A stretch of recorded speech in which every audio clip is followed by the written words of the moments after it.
After the atrocity that took place, the assault on our civil society that took place in September 2001, there was a ceremony at the National Cathedral, attended by the President, the leaders of Congress, so on, where the official sermon for the United States was preached by the Reverend Billy Graham. Mr. Graham and his colleagues have been found many times to have published obscene and defamatory remarks about the Jewish people, and they never tire of drawing attention to the heresies and vileness of the Prophet Muhammad.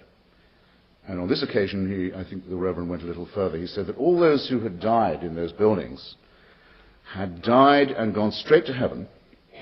By the way, I had no idea that many people in New York were in a state of grace round the clock, and wouldn't have credited it on empirical evidence, had gone straight to heaven, were there and were happy, and would not come back if they could. Now, what is this but the theology of bin Ladenism? It claims to know the way to paradise, it claims to know how to get there by violence, it claims to know what it's like there when you are there. This is an appalling piece of impudence. But it is bin Ladenism in every detail except that of the 72 virgins who would accompany every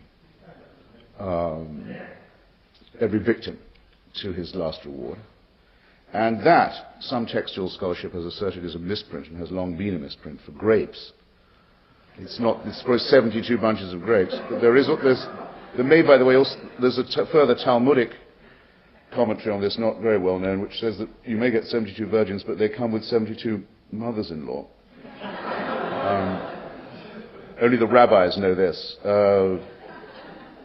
I know one senator's wife who walked out of that disgusting ceremony, and as a consequence of that appalling speech. But it seems to me extraordinary that such a thing at such a time could be so easily and so readily accepted. We have an Attorney General who says that in these United States, according to his permission, we have no king but Jesus. This statement is already 2 words too long. We have no king in the United States, and that's all the Attorney General needs to know about it. The Pledge of Allegiance is also now 2 words too long. The words "under God" that were inserted into it, breaking such rhythm as it had as an original pledge, and it's not bad in its original, inserted opportunistically in the 1950s, are deliberately designed to exclude or make to feel uncomfortable those of us who are members of the fastest growing minority, not just in the United States, but in the world, those of us who affirm no religious authority for ourselves. When the President meets in times of crisis, places are set for imams, for rabbis, for bishops, for preachers of the television and of every other stripe and kind. There's no heresy you can't be promulgating and not be invited to the White House to show pluralism, but there is no room, and there never has been any invitation to the secular humanist organizations of the United States, who are presumed to have nothing to say in this great crisis of holy war and jihad, and this in the country that distinguishes itself above all by being not just the first, but still the only nation in the world to be founded on written documents and promises of rights that are innate in humans, that are the reward or promise of nobody, and to have a constitution that specifically does not mention the word God.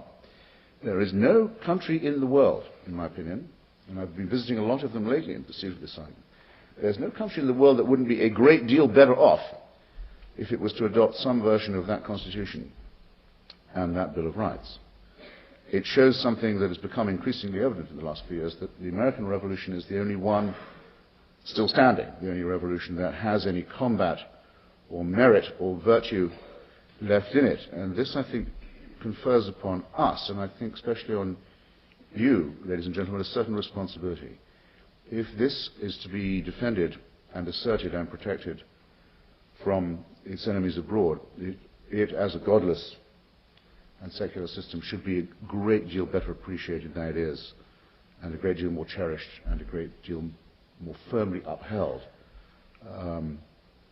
at home as well. So, with this very simple conclusion, I leave you with with enormous gratitude for your company, and I'm at your service. Thank you.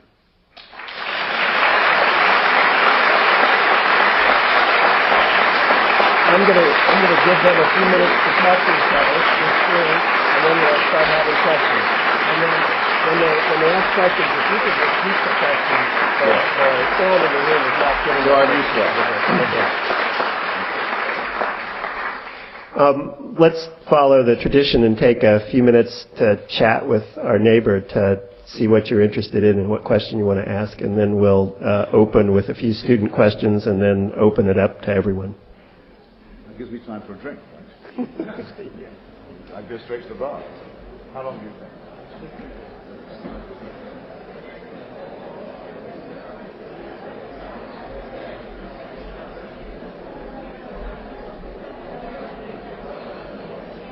First question. Let's start with a student question.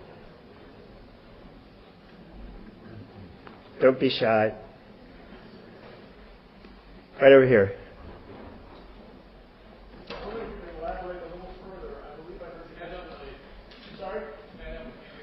Well, I'll relay the question.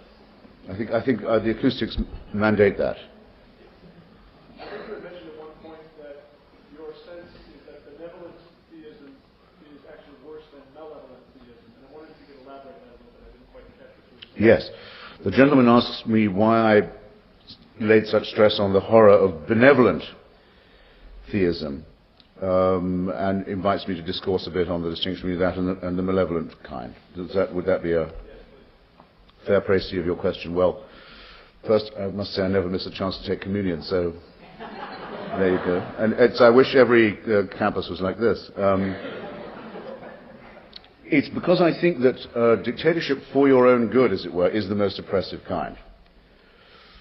In other words, the paternalist who claims to know what your interests are and to be always looking out for you is much more irritating in a way than someone says, as long as you pay the taxes and bow the knee as I pass with my chariot, I couldn't give a damn about you. I'd far rather live under the second regime myself. And it's a conundrum for believers, this. It's obviously not much of a conundrum for me, because I don't believe in either God or the devil. But it was noticed by William Blake, who had a strong interest in the transcendental, that throughout Paradise Lost, John Milton appears to sympathize with Lucifer, and give him all the best lines, and award him all the brave actions, in effect. And said that, is it possible? He said that John Milton was of the devil's party without knowing it. And because I think that literature is the way to investigate these arguments, and it gives us a much more sensitive register than theology or hermeneutics, I've always thought that was a very, very good question. It's quite clear that when Milton tries to imagine what paradise is like, he can't do it, or not in a way that he can make attractive to anyone else. It sounds ghastly. But a rebellion in heaven by someone who says, I would rather serve in hell than reign in heaven. Rather reign in hell than serve in heaven. I got that wrong. But in other words, who repudiates the idea of being a permanent, adoring, fawning flunky in paradise. So I'd rather have my own deal, even if it took me to the infernal regions. Well, that's actually what the Puritan Revolution was all about. It was the assertion of right in that way. And that's why I find all this so fascinating.